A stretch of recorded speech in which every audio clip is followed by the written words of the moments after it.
Au sommaire de ce Par 78, portrait Véronique Chaplin, présidente de SOS Gazelle et fondatrice de T-Break, ou quand le golf se met au service du caritatif. Gros plan sur l'Open TV 78 qui a eu lieu le 24 mars dernier. Et enfin, conseil matériel avec Raphaël Alipré.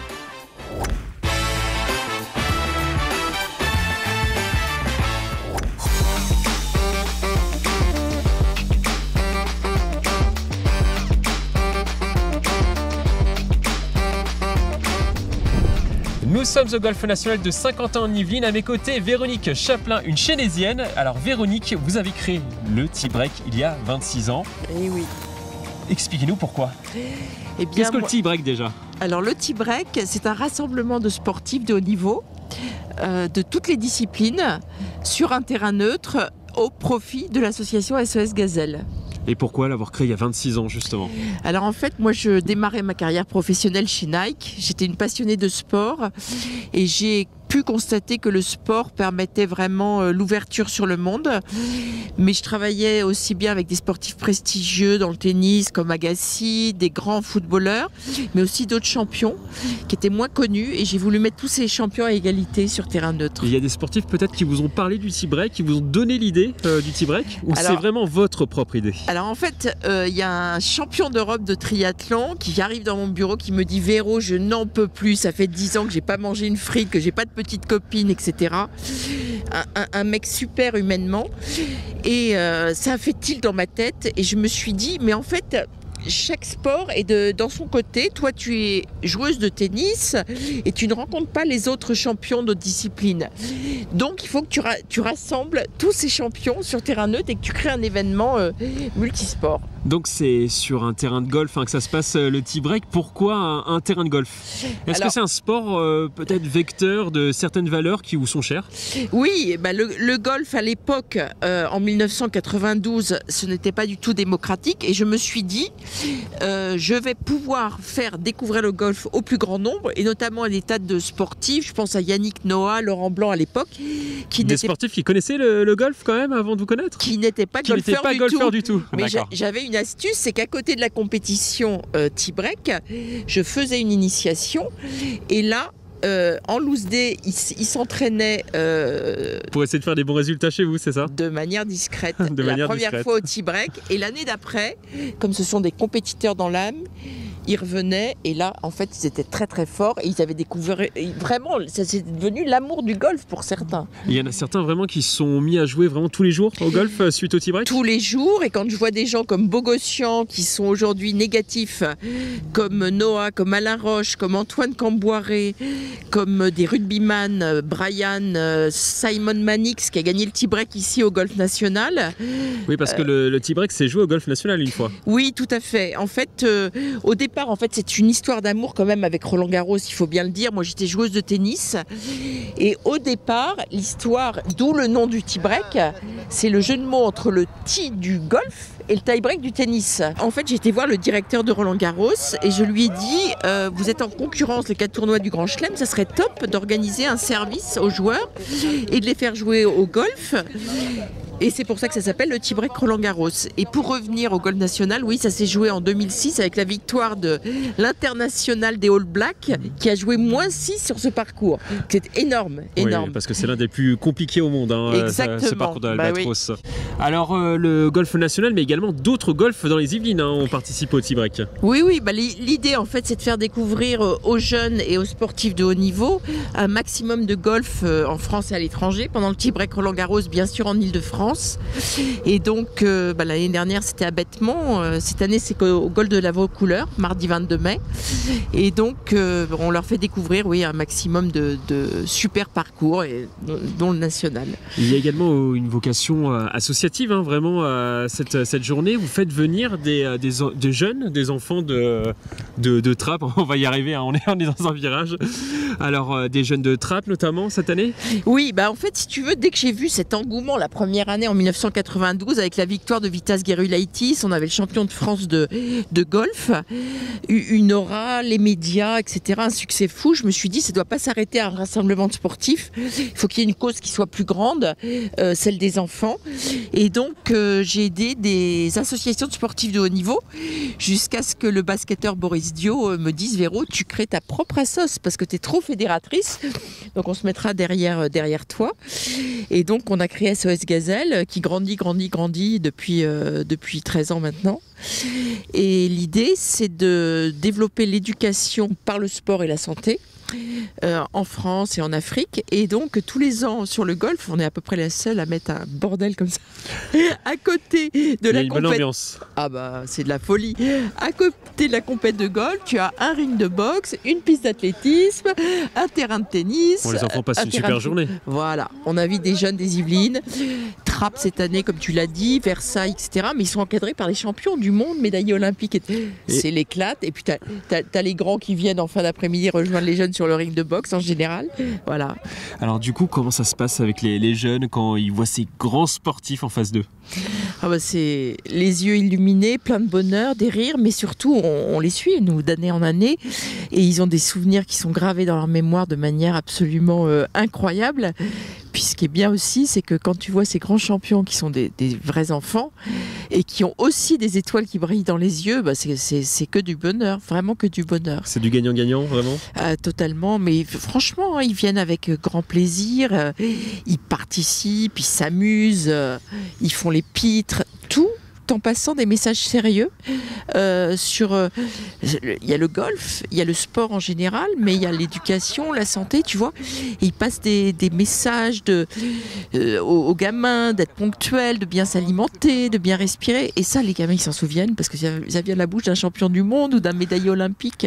Et vous avez des retours ou pas des jeunes justement quelques années plus tard qui viennent vous revoir? Véronique Chaplin, c'était extraordinaire, je m'en souviens comme si Bah c'était écoute, hier. il y a des trucs géniaux, c'est que, bon, comme tu le sais, on fait aussi des choses beaucoup au Sénégal, en Île-de-France, et il y a des petits-enfants qu'on a connus à 5-6 ans, qui ont aujourd'hui 18 ans, et qui viennent de me demander de faire des stages, qui ont super bien réussi dans la vie, mais surtout, qui ont des valeurs d'humanisme, d'échange, et qui veulent rendre, à travers ce stage, ce qu'ils ont appris avec SOS Vous Gazelle. avez suscité les vocations. Bah un petit peu, je suis fière, c'est génial, j'ai plein de petits-enfants autour de moi, ouais, c'est très sympa. Et il y a également une grande partie importante dans le tea break, c'est la vente aux enchères qui se déroule tous les soirs. Qu'est-ce que c'est cette vente aux enchères? Sans les enchères caritatives, il n'y a pas de tea break. Si tu veux, en fait, chaque sportif de haut niveau, en plus d'être présent dans la bonne humeur, apporte un objet mythique. Justement, les objets ils sont derrière, on va les voir. Mais je t'ai apporté parce que je t'ai intérêt à surenchérir, hein, Mika. Ça va coûter cher. Ah, j'ai économisé toute l'année pour ça. Bon, t'as bien intérêt. Donc Alors, en fait, qu'est-ce qu'il y a concrètement? les gens font des dons. Alors, la boxe. La boxe, super. Souli Mbaye, double champion du monde de boxe, qui est un de nos Rien parrains, que ça. et qui vient de monter en plus ouvrir une salle à Dakar. C'est absolument génial. Donc il a fond dans l'association. La raquette de Yannick Noah, vainqueur de Roland Garros, le vainqueur vainqueur de la Roland Coupe Garros, Davis. Alors, elles qu'on sont peut toutes voir. signées, bien sûr. Hein, t'as vu un petit Dédicacées. peu. Il y a toujours PSG et Marseille qui se bagarrent, tu vois. Donc on a Verratti, on en aura d'autres. Donc le maillot Mbappé de aussi. Marco Verratti, l'Italien du Bien Paris sûr, Saint-Germain. signé toujours. Signé. Tu as face à lui notre ami Valère Germain, Valère Germain. qui joue aujourd'hui à l'OM maintenant. Mais, qui était avec Alès Moulac. On va le prendre justement, le maillot de Valère Germain. Valère Germain, On va- du coup, avec... Super. Il y a l'AS Monaco. il y a notre ami Chabal au niveau rugby qui va nous apporter un maillot super. Alors, tous les ans aussi, il y a le t-shirt fétiche, tu vois, de l'année. Et puis, Donc il faut repartir obligatoirement avec ça. c'est obligé. C'est Tout obligé. le monde Sinon on revient pas enchérit. l'année suivante. Non mais attends, quand tu sais que 100% des dons sont remis le soir même à l'association pour les enfants, quand tu sais qu'on a des centaines d'enfants qui sont scolarisés et qui pratiquent le sport grâce à ces enchères, on a envie. Et puis il faut préciser à la télé que dans le cadre des dons à l'association, ça, la France a fait un truc très bien, c'est qu'il y a une récupération de 66% du montant. Et ça, faut pas hésiter à le dire. Quand les gens font un don de 1000 €, ça leur coûte 300 €. Alors du coup, qui peut participer aux enchères? Écoute, les enchères, c'est ouvert au public. Les gens se présentent. Voilà, ils viennent nous contacter sur Facebook. Et en général, c'est combien un maillot de Marco Verratti par exemple? Ah, bah les objets, ça va de 100 € jusqu'à 5-6 000 €. Il faut bien économiser. Exactement. Alors je crois qu'il y a une tradition hein, chaque année au Tea Break. Est-ce qu'on peut nous la présenter? Mais oui, c'est le concours putting spécial Roland Garros. Bah, tout simplement, si tu veux, on remplace la balle de golf par la balle de tennis.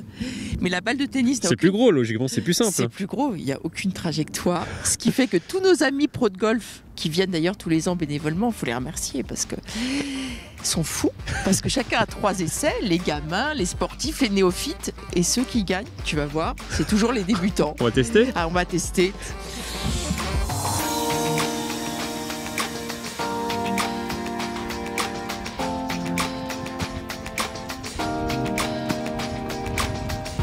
Super tir, hein, Véronique. Ouais, mais je suis la reine du golf.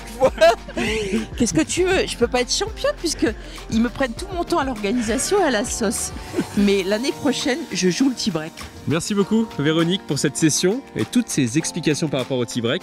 Merci à toi, Mickaël. Donc, ça sera le 22 mai. Mardi 22 mai, rendez-vous au Golden à vos couleurs. Tous, hein, golfeurs et non-golfeurs. Et puis, faites des économies pour enchérir sur des lots, mais magnifiques, uniques, mythiques.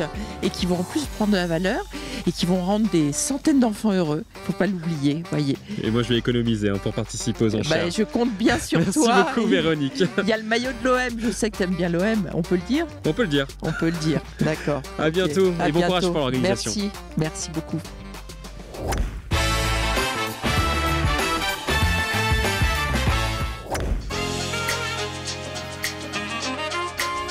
Au terme d'un hiver qui n'en finissait pas, le samedi 24 mars, jour de la Saint-Adhémar, est à marquer d'une pierre blanche. D'abord parce que, comme par miracle, le soleil était de la partie. Ensuite, parce que c'était le jour du deuxième Open TV78, organisé sur le parcours de l'Aigle et de l'Albatros, celui de la future Ryder Cup du golf national. Du soleil, 130 participants, beaucoup de sponsors et donc de cadeaux. Bref, selon Laurent Mazori, président de TV78, et Philippe Pilato, directeur adjoint du golf national, une vraie réussite.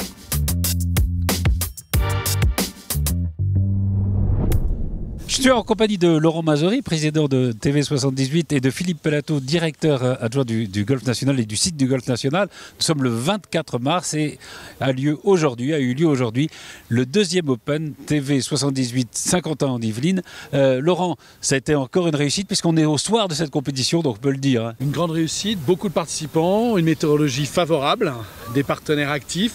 Je pense des joueurs qui ont été très contents. Un golf préparé de manière parfaite malgré des conditions météorologiques de la semaine passée qui étaient très difficiles. Je rappelle que la semaine dernière, nous avions encore de la neige à Saint-Quentin. Et là, il a fait un soleil splendide. Quand on voit l'état du parcours aujourd'hui, ça veut dire que ce parcours peut accueillir de grandes compétitions sans subir des affres de la météorologie. Alors justement, Philippe, c'est vrai que bon, c'est le parcours, là, la compétition avait lieu et sur l'Albatros et sur l'Aigle, mais sur le parcours qui va accueillir la Ryder Cup, on voit que c'est un parcours qui est, voilà, il est prêt, quoi. Mais je pense que oui, effectivement, le parcours est prêt. Les travaux ont été engagés. On a fermé le parcours pendant 10 mois, il y a 2 ans. Et maintenant, on voit le résultat de la qualité des travaux qui ont été faits, notamment par rapport au drainage avec cet hiver, des conditions qui ont été difficiles depuis le mois de novembre. Et c'est vrai qu'on se rend compte qu'à cette période de l'année, on pourrait, limite, dans 15 jours, pouvoir accueillir et organiser un Open de France. Oui. Ouais, c'est formidable. Alors, il y a une certaine complicité, j'allais dire, entre le Golf National, la Fédération, mais le Golf National et TV78. Alors, il y a une et Saint-Quentin en Yvelines, évidemment. Voilà, c'est ce que j'allais dire. Une complicité entre TV78 et le Golf National, mais entre Saint-Quentin en Yvelines et le Golf National. D'abord parce que Saint-Quentin en Yvelines est une terre de golf. Nous avons le Golf National et également 2 autres golfs de typologie différentes.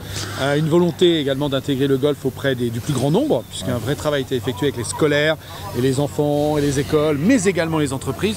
Et donc, on peut dire aujourd'hui, Saint-Quentin en Yvelines est une terre de golf grâce à la Fédération française de golf, au Golf National, à TV78 bien sûr, mais à Saint-Quentin en Yvelines également.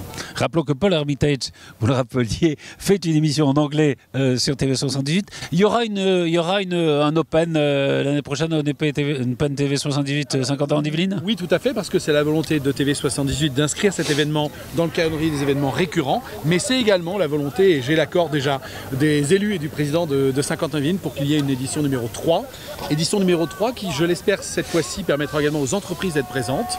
On avait prévu que les entreprises soient avec nous, cette année. Pour des raisons tout simplement d'organisation, on a souhaité que les entreprises se rapprochent d'une opération liée à la Chambre de commerce et d'industrie, qui peut, on va dire, une Ryder Cup des entreprises. Donc on l'a décroché de l'opération de l'Open de TV78 et Saint-Quentin, mais l'année prochaine, nous aurons les entreprises, donc nous serons sur 2 journées. Je l'annonce par avance.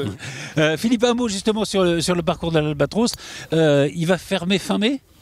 Alors le parcours, non. Le parcours, en fait, on va le fermer le 2 septembre au soir. C'est-à-dire qu'on va avoir la capacité de pouvoir jouer le parcours jusqu'à à peine 3 semaines avant les premiers matchs de la Ryder Cup. Donc ça, c'est une première parce qu'habituellement, les parcours ferment au moins 6 mois avant. Ce qui veut dire que pour les personnes qui veulent vraiment vivre une expérience Ryder Cup jusqu'au bout du bout, et on fera certainement une opération spéciale les 1er et 2 septembre pour fêter la dernière partie qui jouera le parcours de l'Albatros avant la Ryder. Donc venez nombreux cet été, juillet et août, pour vivre une expérience formidable sur le parcours. Oui. Ah oui, venez jouer sur ce parcours sublime et prenez-vous pour des champions.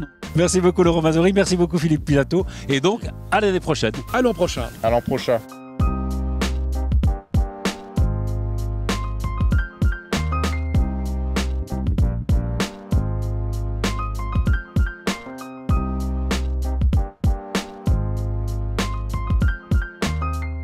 Parmi les sponsors de cette compétition, Yves donc de golfmaroc.com qui faisait gagner des séjours au Maroc, Hugo Desnoyers, le boucher le plus célèbre de France et ambassadeur de la Ryder Cup, mais aussi Arnaud Roch, ambassadeur d'essence que les golfeurs à qui il fait goûter ses produits de luxe, caviar, whisky et cigares, ont appris à connaître.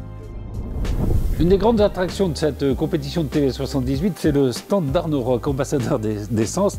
Arnaud, qui est de plus en plus présent d'ailleurs dans les compétitions de golf, on va savoir pourquoi. Alors c'est un stand formidable, on goûte des alcools magnifiques, il y a des whiskies, il y a des poires, on va en parler. Mais c'est vrai, Arnaud, que vous êtes de plus en plus présent dans les compétitions de golf. Pourquoi ? C'est un univers que j'ai créé depuis 5 ans maintenant, où j'ai voulu faire partager les produits que je source tout au long de l'année. On est sur le caviar, on est sur des spiritueux, on a une touche d'épicerie salée, d'épicerie sucrée. Ah oui, il n'y a que des produits de luxe, enfin. Des produits de qualité, des produits premium. Ouais. On va parler des produits. Et c'est vrai que ça va bien avec, c'est bien avec le golf, quoi. C'est un univers qui se colle bien. Il y a une petite touche cigare, il y a une petite touche alcool, une petite touche gourmande. Parce qu'en fait, il fait bon vivre, quoi. Les golfeurs apprécient cet univers-là. Après et moi également, surtout et avant tout. Alors vous, comment vous êtes venu à faire ce cursus classique, école hôtelière, restauration parisienne, un petit peu d'étranger. Et au fil du temps, j'ai été baigné dans le produit. Je suis fils d'artisan pâtissier et boulanger. D'accord. Aussi des arrière-grands-parents dans le commerce. Et en fait, je crois que c'est dans l'ADN, quoi, tout simplement. Donc, on a envie de partager, on a envie de goûter, on a envie d'échanger.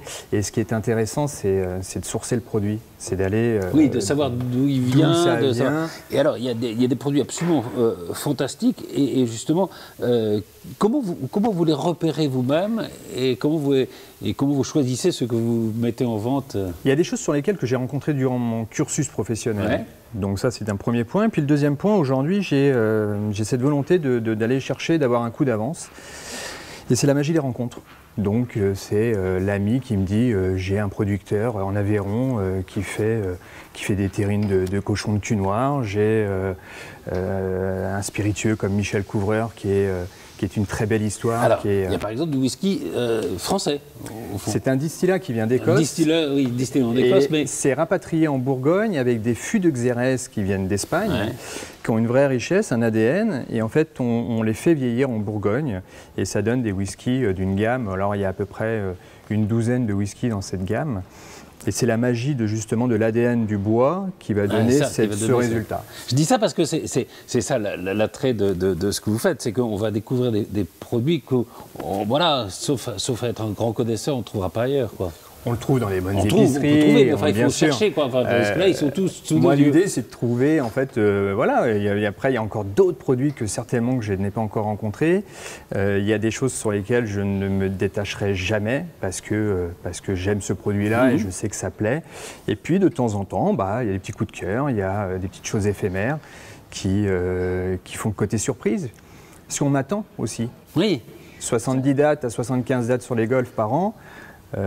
France, Oui, c'est énorme. Ouais. étrangers maintenant, Belgique, Luxembourg. Oui, vous êtes de plus en plus demandé. Voilà, alors plus demandé, ouais, parce que je pense que j'apporte une petite animation, une touche de plaisir. De savoir-vivre. Et j'ai mes propres clients, mes amis joueurs, qui me disent Arnaud, qu'est-ce qu'il y a à goûter, qu'est-ce qu'il y a de nouveau. Donc là, c'est un vrai piège. Aussi sur Internet.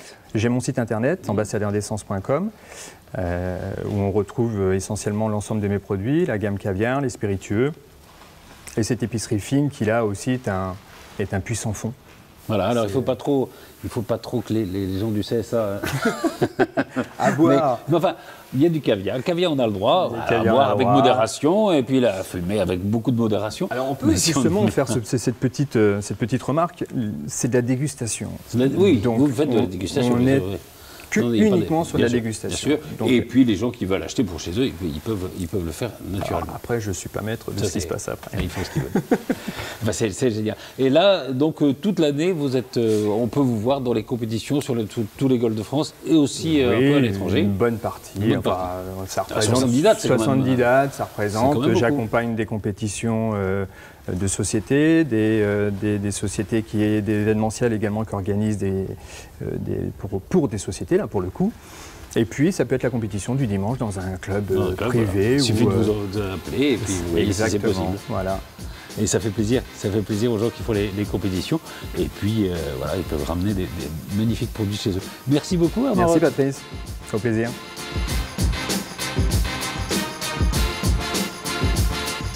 Autre sponsor, Olivier d'Hôtel, l'homme qui a inventé Eagle, cette formule qui vous permet de jouer sur un parcours, même si vous n'avez qu'une heure devant vous. Olivier d'Hôtel, vous êtes un des sponsors de la compétition de TV78.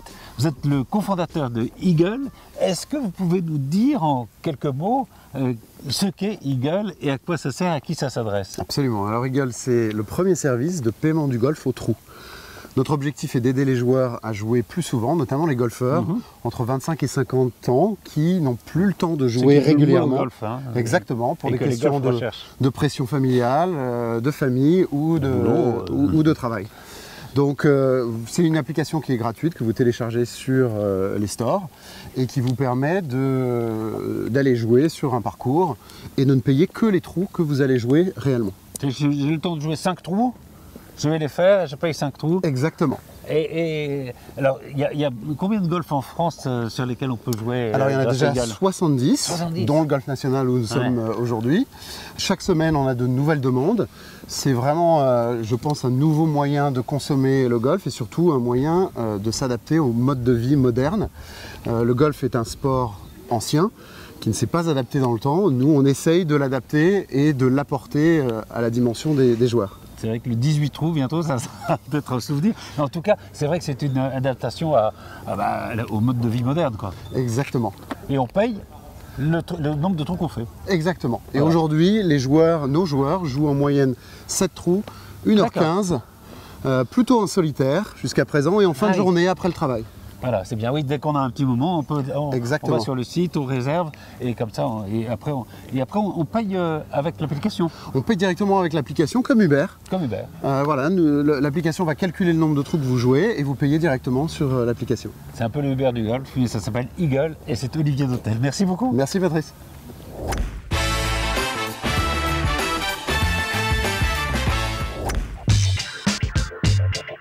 Bonjour, aujourd'hui je vais vous expliquer comment choisir sa tête de club et pourquoi des têtes de club sont plus ou moins faciles à jouer.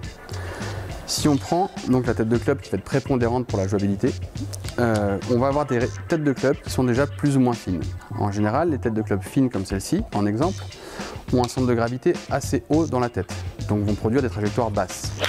La difficulté au début étant de lever la balle, on va prendre des têtes de club où on va alléger la partie haute, mettre du poids dans la partie basse, ce qui permet d'avoir un centre de gravité plus bas dans le club et d'avoir un décollage plus élevé.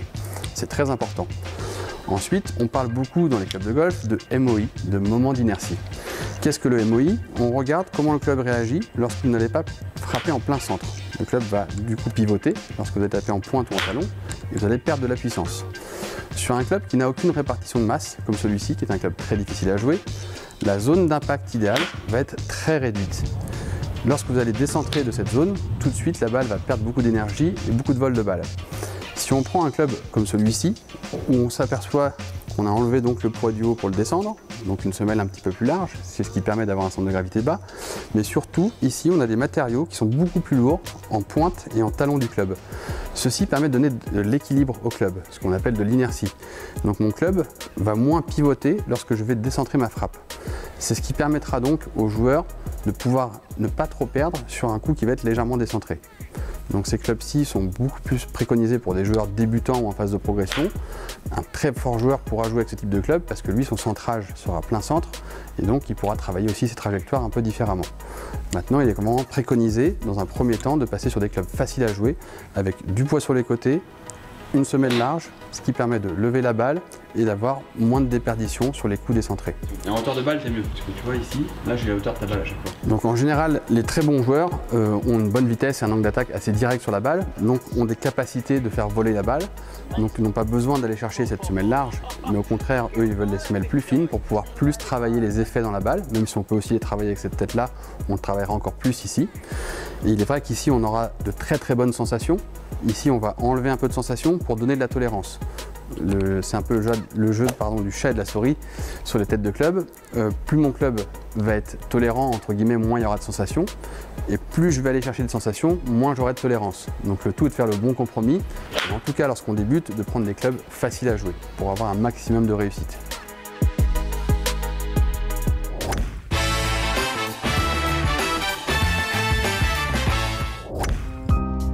Merci de nous avoir suivis. On se retrouve très vite pour un nouveau numéro de Par 78.